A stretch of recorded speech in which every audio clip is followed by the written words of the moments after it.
ఎల్లమ్మగూడ నుంచి.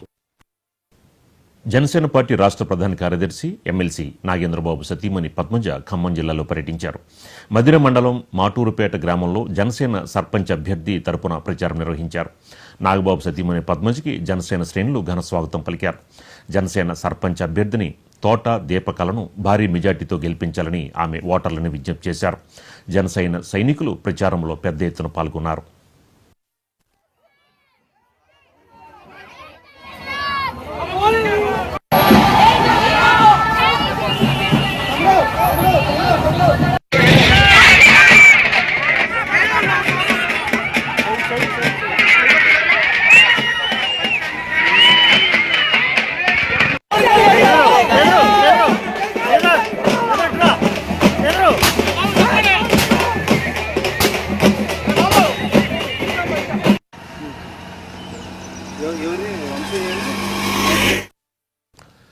తెలంగాణలో సర్పంచ్ ఎన్నికల ప్రచారం